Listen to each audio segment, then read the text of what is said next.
ഞാൻ വെള്ളത്തിൽ ശ്വാസം മുട്ടിക്കടക്കുന്ന ഒരവസ്ഥയാണ്. ഒരു ശ്വാസം എവിടുന്നെങ്കിലും കുറച്ച് ഇത് കിട്ടിയ ഉയർന്നു വരുന്ന രീതിയിലായിരുന്നു ഉണ്ടായിരുന്നത്. അപ്പോൾ അതെൻ്റെ ആവശ്യമായിരുന്നു. പഠിച്ചില്ലെങ്കിൽ ഞാനില്ല.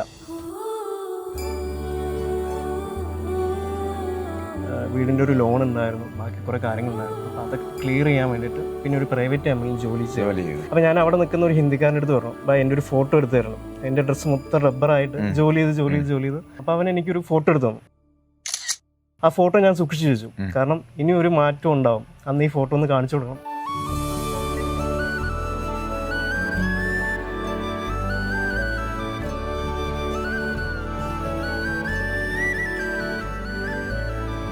I didn't write exams.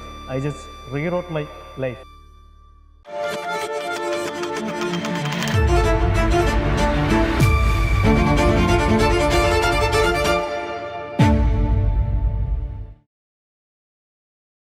CSB ഒന്നാം rank success story series continue ചെയ്യുകയാണ്.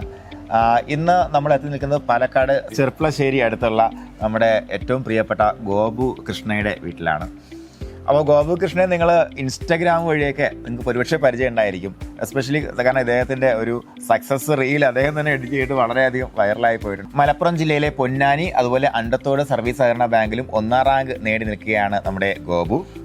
Thank you. അപ്പോൾ ശരിക്കും ഗോവിന് ഇപ്പോൾ എത്ര വയസ്സായി? എനിക്ക് 27 വയസ്സായി. 27 വയസ്സാണ് ഗോവിനായത്. അപ്പോൾ 27 വയസ്സിനുള്ളിൽ ഗോപു കടന്നു പോകാത്ത വഴികളില്ല എന്ന് ഞാൻ വിശ്വസിക്കുന്നു. എന്നെയൊക്കെ പോലെ ഞാനൊക്കെ ചെറിയ പ്രായത്തിലൊക്കെ ചെയ്തിട്ടുള്ള പല കാര്യങ്ങളും പല സ്ഥലത്തും പറഞ്ഞിട്ടുണ്ട്. പക്ഷേ അതുപോലെ ഗോപുവിനെ സംബന്ധിച്ചിടത്തോളം ഗോപു എങ്ങനെയാണ് ഗോപുവിൻ്റെ കുട്ടിക്കാലം? ചെറുപ്പത്തിൽ പഠിക്കാൻ ഭയങ്കര ആഗ്രഹം ഉണ്ടായിരുന്നു. പഠിച്ചുകൊണ്ട് തന്നെ ഇരിക്കുന്നുണ്ടായിരുന്നു. ക്ലാസ്സുകളൊക്കെ ഫസ്റ്റും സെക്കൻഡും അങ്ങനെയായിട്ടുണ്ടായിരുന്നു. പിന്നെ SLC നല്ല മാർക്ക് ഉണ്ടായിരുന്നു. പിന്നെ SLC ആയപ്പോൾ +2 ജോയിൻ ചെയ്തു. +2 സിനിമ നാടകം അങ്ങനെ പോയിട്ട് മാർക്ക് ഇത്തിരി കുറഞ്ഞു. അപ്പോൾ ഡിഗ്രിക്ക് അഡ്മിഷൻ കിട്ടിയില്ല. പക്ഷെ എന്നാലും പഠിക്കണം എന്നുള്ള തീരുമാനം ഉണ്ടായിരുന്നു. പിന്നെ അങ്ങനെ പഠിക്കാൻ വേണ്ടി ഇരുന്നു. പക്ഷേ ചില സാഹചര്യം കാരണം പഠിക്കാൻ പറ്റിയില്ല. പിന്നെ നമ്മൾ വീടിൻ്റെ ഒരു ലോൺ ഉണ്ടായിരുന്നു, ബാക്കി കുറേ കാര്യങ്ങളുണ്ടായിരുന്നു. അപ്പോൾ അതൊക്കെ ക്ലിയർ ചെയ്യാൻ വേണ്ടിയിട്ട് പിന്നെ ഒരു പ്രൈവറ്റ് കമ്പനിയിൽ ജോലി ചെയ്തു. ആ ഒരു ഫിലാടെക്സ് ആദ്യത്തെ നമ്മുടെ ഒരു എന്താ പറയുക ജോലിക്ക് വേണ്ടിയിട്ടുള്ള ശ്രമം. അതെ, അതാണ് ആദ്യത്തെ ജോലിക്കുള്ള ശ്രമം. അതൊരു 24 മണിക്കൂർ ഷിഫ്റ്റുള്ള ജോലിയായിരുന്നു. അപ്പോൾ 8 മണിക്കൂർ ഷിഫ്റ്റ് ആയിരുന്നു. അപ്പോൾ നമ്മൾ രാത്രി 12 മണിക്ക് കറണ്ട് വരും, വൈകിട്ട് 4 മണിക്ക് കറണ്ട് വരും. അങ്ങനെ ജോലി ചെയ്ത് വളരെ ഒരു ആവറേജ് ശമ്പളത്തിൽ ജോലി ചെയ്ത് അപ്പോൾ ലയബിലിറ്റീസ് ഒരുപാടുണ്ടായിരുന്നു. ആ ലയബിലിറ്റീസ് എല്ലാം ഓരോന്നായി തീർത്ത് അപ്പോഴും പഠിക്കണം എന്നുള്ള ചിന്ത ഉണ്ടായിരുന്നു. അപ്പോൾ ഞാനവിടെ ജോലി ചെയ്യുമ്പോൾ എൻ്റെ ഒരു ഫോട്ടോ ഉണ്ട്. അപ്പോൾ എനിക്ക് ജോലി ചെയ്യുമ്പോൾ അറിയാം ഇതല്ല ഞാൻ ചെയ്യാൻ പോകുന്ന ജോലി എന്ന് എനിക്ക് വ്യക്തമായിട്ട് എന്നെ എനിക്കറിയാം. അപ്പോൾ ഞാൻ അവിടെ നിൽക്കുന്ന ഒരു ഹിന്ദിക്കാരൻ്റെ അടുത്ത് പറഞ്ഞു, അവിടെ ഹിന്ദിക്കാരൊക്കെ അവരുടെ കൂടെ വർക്ക് ചെയ്യണം. അപ്പോൾ അവരുടെ അടുത്ത് പറഞ്ഞു, എൻ്റെ ഒരു ഫോട്ടോ എടുത്ത് തരണം. എൻ്റെ ഡ്രസ്സ് മൊത്തം റബ്ബറായിട്ട് ജോലി ചെയ്ത് ഞാൻ അവൻ്റെ അടുത്ത് പറഞ്ഞു എൻ്റെ ഒരു ഫോട്ടോ എടുത്ത് തരണം പറഞ്ഞു. അപ്പോൾ അവൻ എനിക്കൊരു ഫോട്ടോ എടുത്ത് തന്നു. ആ ഫോട്ടോ ഞാൻ സൂക്ഷിച്ചു വെച്ചു. കാരണം ഇനി ഒരു മാറ്റം ഉണ്ടാവും, അന്ന് ഈ ഫോട്ടോ ഒന്ന് കാണിച്ചു കൊടുക്കണം എന്ന് വിചാരിച്ചിട്ട്. അത് കഴിഞ്ഞ് അവിടെ ഒരു 4.5 കൊല്ലം വർക്ക് ചെയ്ത് ഈ പറഞ്ഞ പോലെ മഴയത്തൊക്കെ നമ്മൾ രാത്രി 12 മണിക്ക് എണീച്ച് പോകണം. അവിടെ എന്താണ് ജോലി? അവിടെ ഒരു പ്ലാൻ സൂപ്പർവൈസറും പിന്നെ ഒരു ലാബിലായിരുന്നു. ആദ്യം പ്ലാനിൽ സൂപ്പർവൈസർ ആയിട്ടുണ്ടായിരുന്നു. പിന്നെ അത് കഴിഞ്ഞിട്ട് ലാബിലേക്ക് പ്രൊമോഷൻ കിട്ടിയിട്ട് അങ്ങനെ ലാബിലായിരുന്നു.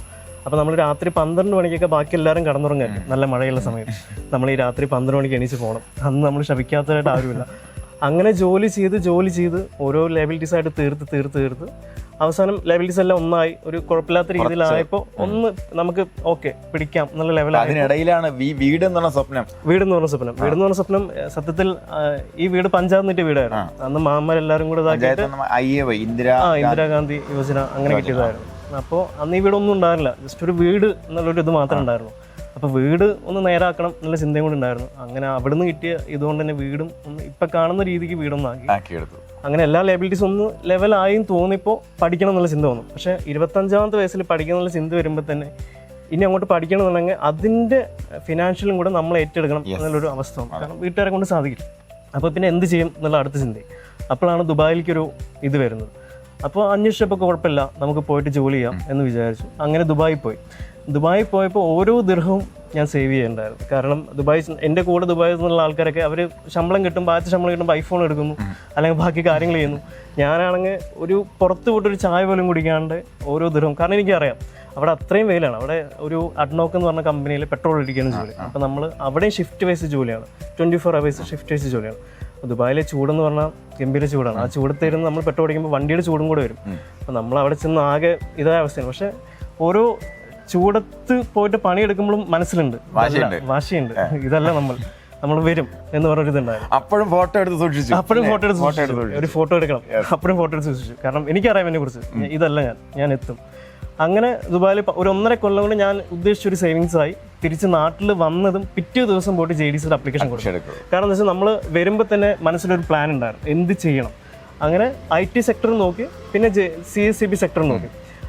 അപ്പോൾ ആദ്യം JDCക്ക് അഡ്മിഷൻ കൊടുത്തു. അങ്ങനെ JDCയുടെ അഡ്മിഷൻ ലിസ്റ്റിൽ വന്നു. ഇപ്പോൾ പോയിട്ട് ജോയിൻ ചെയ്തു. JDC നല്ല വാശിയോടെ പഠിച്ചു. JDCയിൽ ഡിസ്റ്റിങ്ഷനോടെ പാസ്സായി. അതും 2023 ഏപ്രിലിൽ ഞാൻ തിരിച്ചു വന്നു. 2023 ഏപ്രിൽ തന്നെ JDCക്ക് അഡ്മിഷൻ കൊടുത്തു.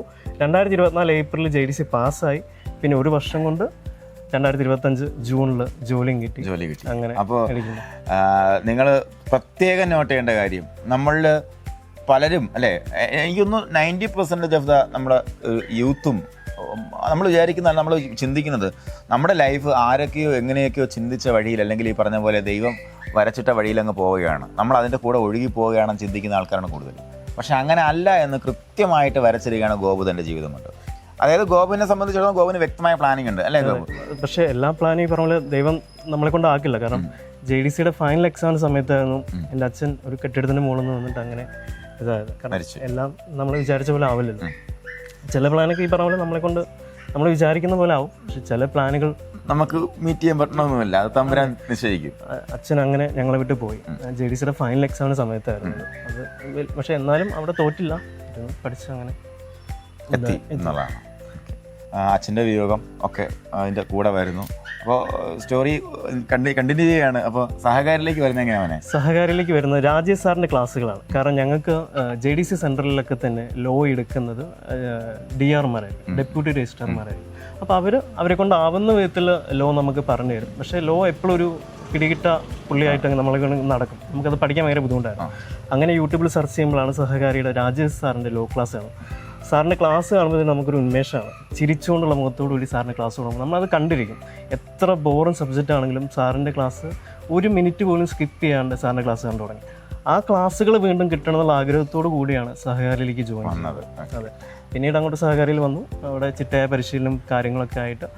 പിന്നെ മെന്റർഷിപ്പ് 2-3 പേരുണ്ടായിരുന്നു. അവരുടെ എല്ലാം പേരും. ജസീന മാം ഉണ്ടായിരുന്നു. ഞാൻ ജസീന മാമായിട്ട് ഭയങ്കര കമ്പനിയായി. പിന്നെ ദീപ്തി മാം ഉണ്ട്. പിന്നെ അതുപോലെ മേഘയുണ്ട്. അത് പോരാണ്ട് ഞങ്ങൾ സഹകാരി തന്നെ ഒരു 4 പേര് കൂടി ചെന്നിട്ട് കമ്പൈൻ സ്റ്റഡി ഉണ്ടായിരുന്നു. അതിൽ മീര എന്ന് പറഞ്ഞൊരു കുട്ടിയുണ്ട്. പുള്ളിക്കാരി എന്നെ വളരെയധികം ഹെൽപ്പ് ചെയ്തിട്ടുണ്ട് മീര. പിന്നെ അതുപോലെ രോഹിത് ഏട്ടൻ, സോളി ചേച്ചി, പിന്നെ എൻ്റെ കൂടെ തന്നെ പഠിച്ച അബി എന്ന് പറഞ്ഞൊരു പുള്ളിക്കാരൻ. ഞങ്ങൾ 4-5 പേരും കൂടെ കമ്പൈൻ സ്റ്റഡി എക്സാമിൻ്റെ ഒരു മാസം വരെ ഞങ്ങൾ ഓരോ ക്വസ്റ്റ്യൻ പേപ്പർ എടുത്ത് ആ ക്വസ്റ്റ്യൻ പേപ്പർ ഡീറ്റെയിൽ ആയിട്ട് അനലൈസ് ചെയ്തിട്ട് ഇങ്ങനെ പോകും. മീരയ്ക്കാണെങ്കിൽ കുറേ GK അറിയാം, സോളി ചേച്ചിക്ക് ലോ അറിയാം. ഓരോരുത്തരും ഓരോ ഇതായിരുന്നു. എൻ്റെ കൂടെ നിമ്മി ചേച്ചി ഉണ്ടായിരുന്നു. അങ്ങനെ എല്ലാവരും കൂടെ ഉച്ചയ്ക്ക് 2 മണിക്ക് ഞങ്ങൾ കമ്പൈൻ സ്റ്റഡി വാട്സപ്പിൽ ഗ്രൂപ്പ് കോൾ. അതെ. അങ്ങനെ ആ ഗ്രൂപ്പ് കോൾ ചെയ്തിട്ട് ആ ഗ്രൂപ്പ് കോൾ ഒരു 4-5 മണിക്കൂറോളം നീണ്ടു നിൽക്കും. അങ്ങനെ അങ്ങോട്ടും ഇങ്ങോട്ടും പറഞ്ഞ് പഠിച്ച് ഒരു ലെവലായി അങ്ങനെയായിരുന്നു ഉണ്ടായിരുന്നത്. അപ്പോൾ നമുക്ക് വേണമെങ്കിൽ ചക്ക വേരിലും കായ്ക്കുമെന്ന് പറഞ്ഞ പോലെ നമുക്ക് ഈ പറഞ്ഞ കണക്ക് സഹകാരിയായിട്ട് വരികയാണെന്നുണ്ടെങ്കിൽ, അല്ലെങ്കിൽ നിങ്ങളൊരു എന്താ പറയുക, ഒരു ഓൺലൈൻ പ്ലാറ്റ്ഫോം നിൽക്കുകയാണെന്നുണ്ടെങ്കിൽ നിങ്ങൾക്ക് ഇത്തരത്തിൽ നമ്മുടെ വീക്ക് പോയിന്റ് എന്താണോ അത് മേക്കപ്പ് ചെയ്ത് പോകാൻ പറ്റുന്ന തരത്തിൽ ഗ്രൂപ്പ് സ്റ്റഡി ആകാം. അതുപോലെ നിങ്ങൾക്ക് മെൻറ്റേഴ്സിനെ കൂടുതൽ യൂട്ടിലൈസ് ചെയ്യാം. അവരെ കൊണ്ട് നിങ്ങൾക്ക് സംശയങ്ങൾ തീർത്തെടുക്കാം.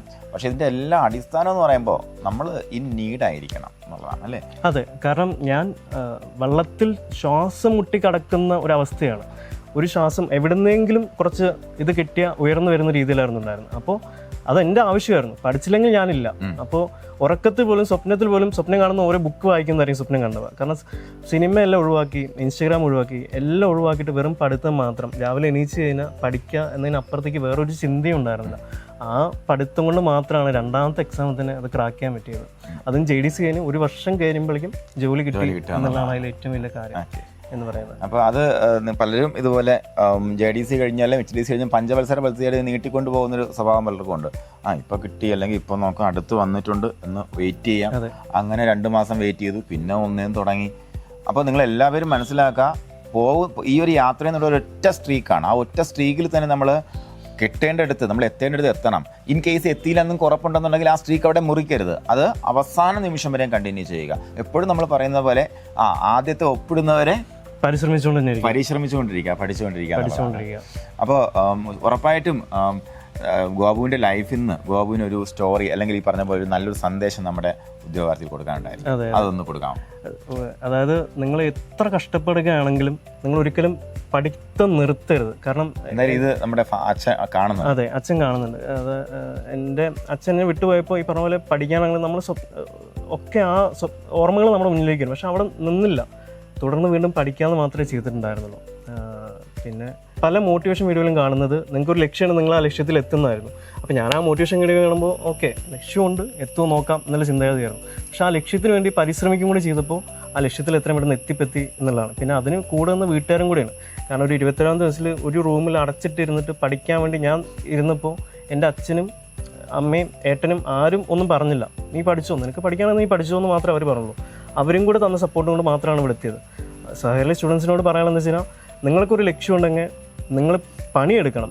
പണിയെടുത്ത് മാക്സിമം പരിശ്രമിച്ച് കഴിഞ്ഞാൽ നിങ്ങൾക്ക് ആ ലക്ഷ്യത്തിലെത്താൻ പറ്റും. അതല്ലാണ്ട് നിങ്ങൾ പഠിക്കാണ്ടിരിക്കുക അല്ലെങ്കിൽ നിങ്ങൾക്ക് മടുത്തു എന്ന് തോന്നുന്ന നിമിഷങ്ങളാർക്ക് നിങ്ങളിരുന്ന് പഠിക്കണം. ഈ പറഞ്ഞ പോലെ നടക്കാൻ പറ്റില്ലെങ്കിൽ ഇഴയണമെന്ന് പറയുന്ന പോലെ നിങ്ങൾ എങ്ങനെയും ചെയ്യണം. ഇപ്പം ഞാൻ എഴുതിയത് ഒരു എക്സാം മാത്രമല്ല, ഞാൻ എൻ്റെ ജീവിതം തന്നെ മാറ്റി എഴുതുമായിരുന്നു. ഞാൻ 2 എക്സാം മാത്രമേ എഴുതിയിട്ടുണ്ടായിരുന്നുള്ളൂ. പക്ഷെ ആ 2 എക്സാമിൽ ഞാൻ മാറ്റിയത് എൻ്റെ ജീവിതമാണ്. ഒരു ജോലി, ഒരു സ്ഥിര വരുമാനമുള്ള സ്ഥിരതയുള്ളൊരു ജോലി എനിക്ക് കിട്ടി. ആ ജോലിയിലൂടെ ഞാൻ എൻ്റെ ജീവിതം തന്നെ മാറ്റി എഴുതി എന്ന് പറയാം. ആ വീഡിയോൻ്റെ അവസാനം പറയുന്ന പോലെ I didn't write exams, I just rewrote my life എന്ന് പറയുന്നതാണ്. ഓക്കെ, അപ്പോൾ എന്തായാലും കൺഗ്രാറ്റ്സ് മക്കളെ. അതുപോലെ ഇനിയും പഠനം കണ്ടിന്യൂ ചെയ്യുക. കാരണം കുറച്ചുകൂടെ മെച്ചപ്പെട്ട, ഇപ്പം മെച്ചപ്പെട്ടല്ല, കുറച്ച് ദൂരം ഉണ്ടല്ലേ, അത് മാത്രമുള്ള പ്രശ്നം. അപ്പോൾ ഏറ്റവും അടുത്തുള്ള ഏറ്റവും മെച്ചപ്പെട്ട ബാങ്കിലേക്ക് വരാൻ വേണ്ടി അടുത്ത പരീക്ഷകൾക്ക് നന്നായിട്ട് വർക്ക് ചെയ്യുക. നിങ്ങൾക്കുള്ള മെസ്സേജാണ്, അവസാന നിമിഷം വരെയും നിങ്ങളും വർക്ക് ചെയ്യുക. ഏതുവരെ നിങ്ങളുടെ ലക്ഷ്യം പൂർത്തിയായി എന്ന് ബോധ്യം വരുന്നത്.